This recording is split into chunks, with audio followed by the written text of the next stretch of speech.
Hi there. Welcome to another exciting episode of The Retired Astronaut. I'm your host, Pitamini, and today's topic is Voyager. This is a subject very close to my heart, and it's a story. I'm telling a story today that I rarely tell. So this is a story that is not. This is probably the most formal presentation of the story and putting it out there. So thank you for allowing me to share this. I'll begin the story back in 1994, and my living in New York City, and I, at that time, through a development and a focus and an openness to an evolving consciousness, I experience the crossing of a threshold into a different or modified, enhanced, infused reality that has greater humor and depth and personal interest and magic. Another dimensional place than the 3D reality, or my experience of the 3D reality growing up. And there were a series of events that helped prep me for this choice. It was definitely a choice to cross this threshold.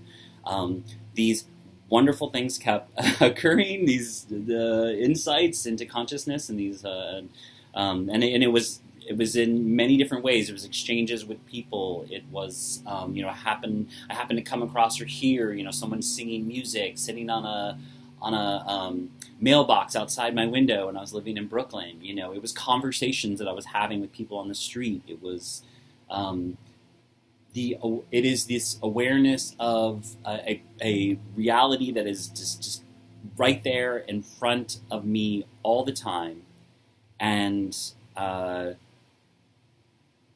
in which I participate because of wonderful things that happen in the world and with life in general. Definitely participate in this reality, and for some reason shift back and forth, and over time learning what are those things that support me in living in that abundant, energetic space of love and magic and mystery and discovery and exploration and manifestation.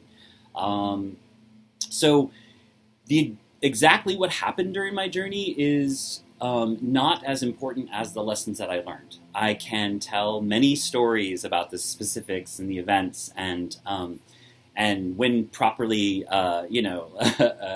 placed, when those stories need to be there, they are there. And this story is more general. For I wish to convey in this video a means by which others may glean from this. A means for which to explore these other dimensional realities of self and of consciousness and our co-creation with reality. So to put it in the most simple terms, I'm going to say that during this time, I took a quantum leap of faith.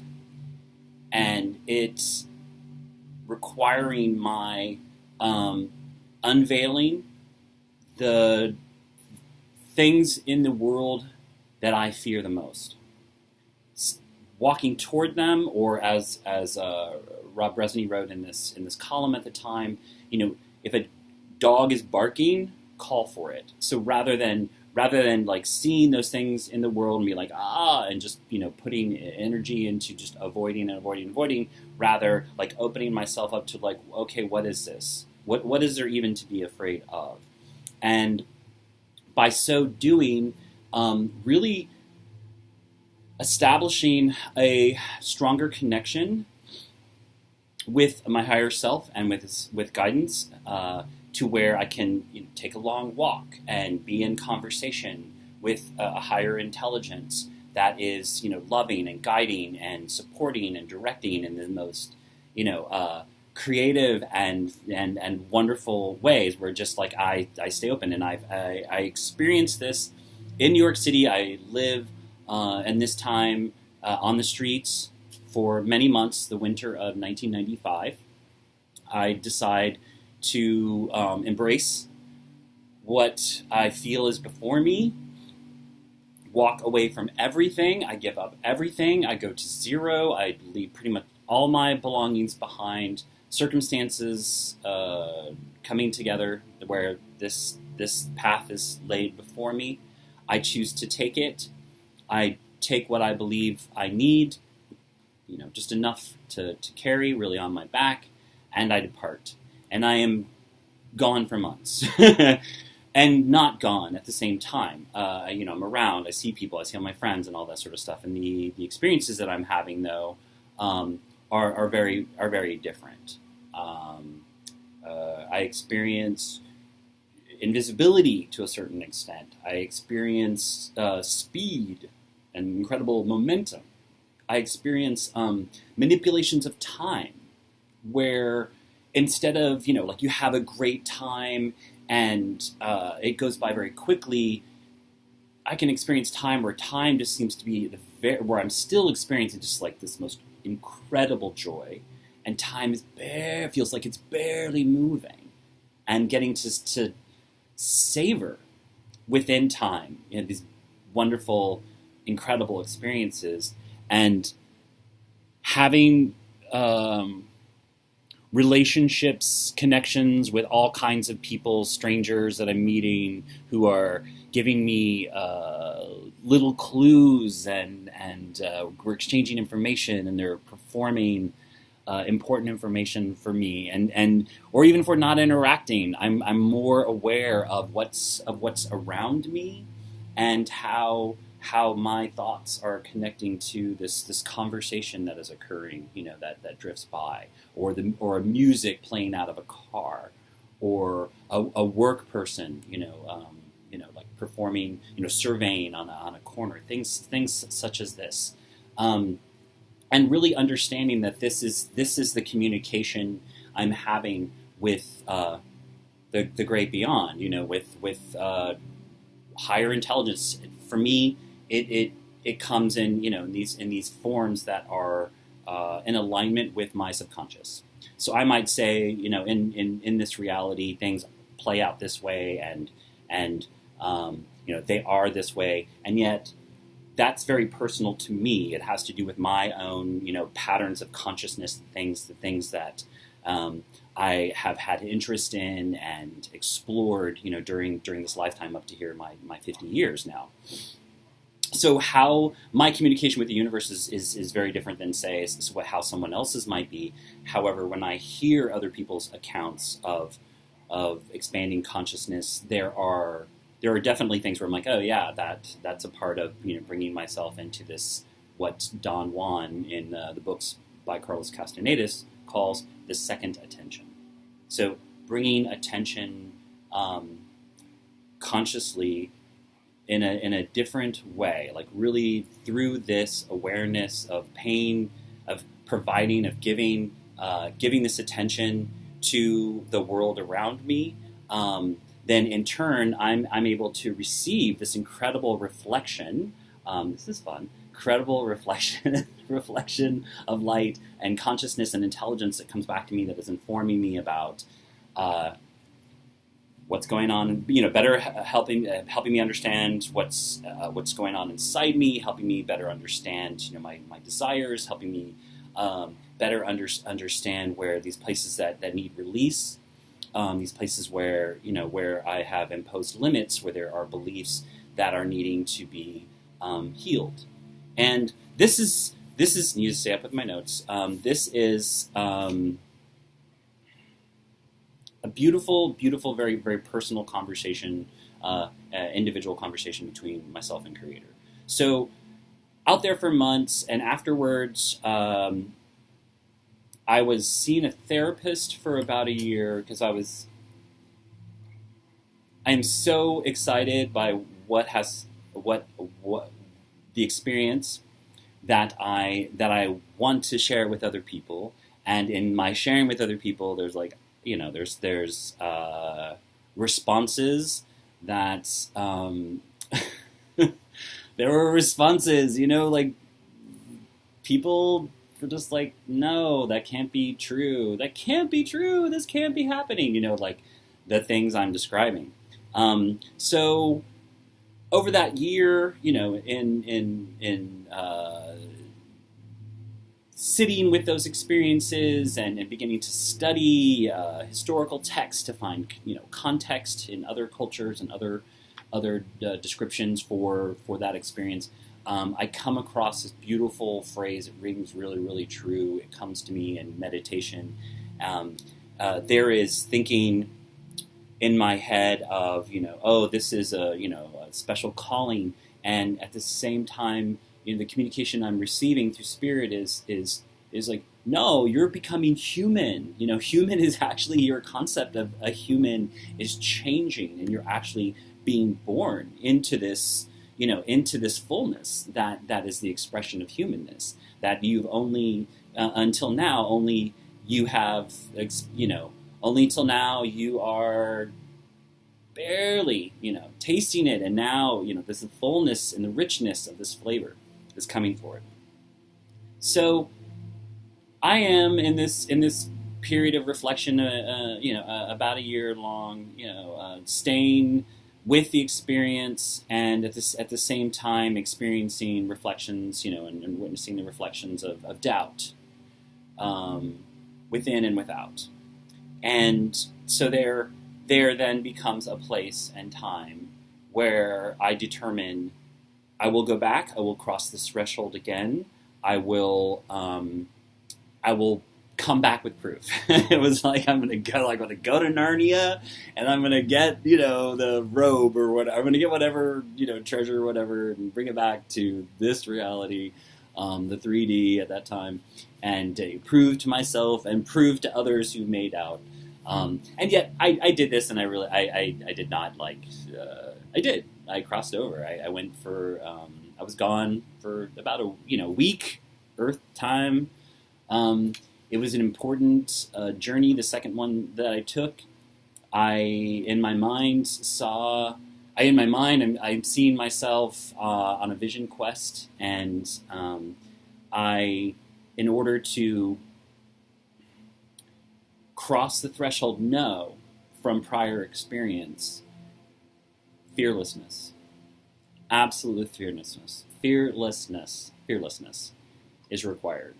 And the easiest way in which to come to that state of fearlessness is through love. It's the intimate, beautiful connection between all forms of life, all manifestation, all consciousness. And the love is there, always around us, always through us, in us. We are the expression of it. And this love is so powerful. I want to say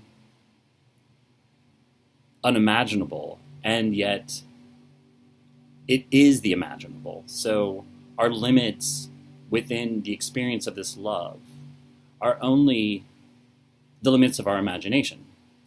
So expanding an imagination to include the entire reality of self, both inner and outer, and communicating with this imagination, expressing this imagination in ways that feel so good, that are self-determined, that are flowing, that are easy. This is how you cross over. This is how the engagement occurs, and when on the other side, that's how it's sustained. The sustaining, once you are inside, simply asks for your love, and that love goes here first to self, out. So when it's shaky within, it's shaky without. So when it's shaky without, go within. Love within. Now from within, love out. And back and forth and in and out and in and out and in and out. totally fine to have, moments of doubt and worry. This is oftentimes a way of indicating, like, when never when you're off your path. I've heard this said, it's not about you being off your path. It's sort of saying, like, oh, okay, no, it's information. It's information. So if it's a reality, say you're conscious of something in the 3D reality that your dualistic mind will designate as negative, you can focus on negative and how much displeasure is being felt in that moment, or instead recognize the divinity of self and imagine what is preferred. So, say environmental disaster. Imagine the preference. Rather than, you see people who need help, pray for them. However that manifests for you. Think about call in the angelic beings, okay? Call them in. Say, point it out. Pray in whatever, way is necessary. Just send the love. Send it. It is not, I am not here to rescue everybody, nor are any, be rescued by.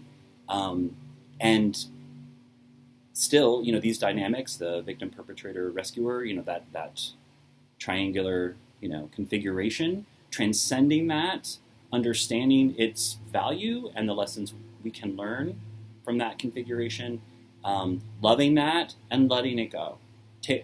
Asking for the lessons and saying, thank you, message received, I'm going to step out.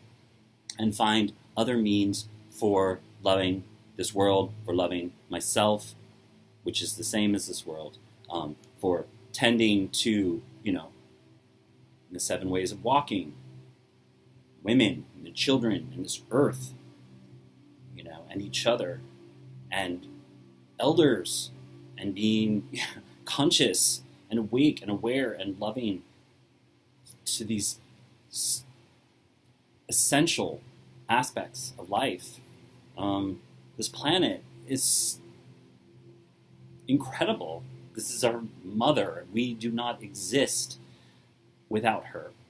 And she is experiencing this reality through us, as the sun above powers us and feeds our cells, our mother from which we come, this earth from which we are her, and all beings of manifestation are indigenous to this planet. If you think you're non-indigenous, then you would need to have been born somewhere else and come here. You are here. Then you were born of this earth. You are indigenous to this earth.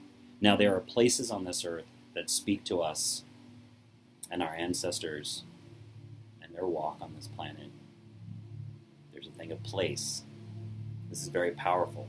So my place, and I am aware of this from a young age, my place is here on this planet, in union with this divine goddess mother that gives us everything and loves us unconditionally, always extending her love to us.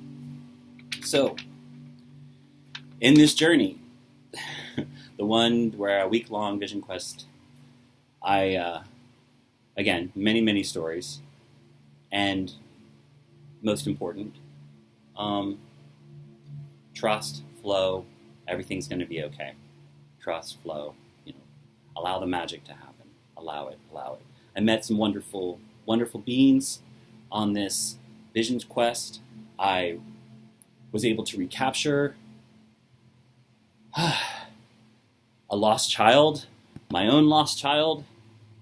It became very apparent to me on that journey that is the point. The point being this child, reclaiming this spirit of knowing, this spirit of union that's divine, where play, where magic, where the world is friendly and safe and one to be explored and celebrated and loved and shared.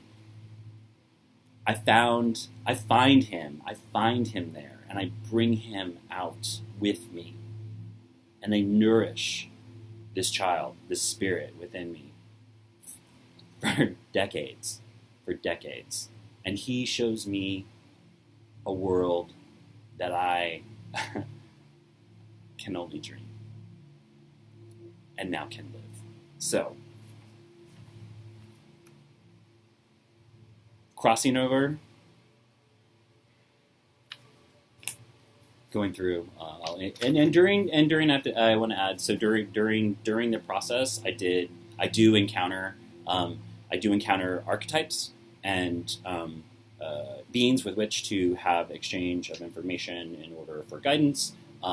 This comes in many forms, and very often playful and funny, very, very funny. So the awareness of being a starseed is really resonant at that time, and I was gifted with a backpack by my initial guide on the journey, and in this backpack I had everything that I needed for my journey.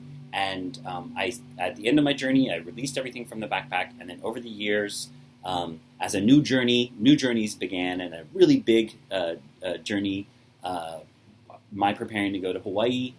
I have this backpack, and I pull it out, and I pack the backpack, and I realize all of the things that were in the original backpack have now cycled back around into my life and have returned, and I have now packed them in this bag with really just, I'm just packing, and I'm looking like, oh my god, these are the same contents.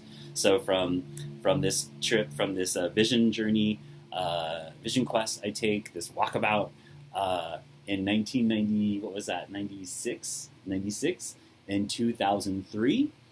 So this from 2003 to 1996, so this 7-year period, a life of transformation, and then Hawaii, and total transformation. So amazing. So thank you, Mother, for bringing me so close to you, and thank you, everybody, for listening to this and allowing me to share this today.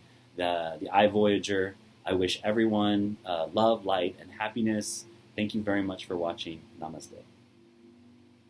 Oh.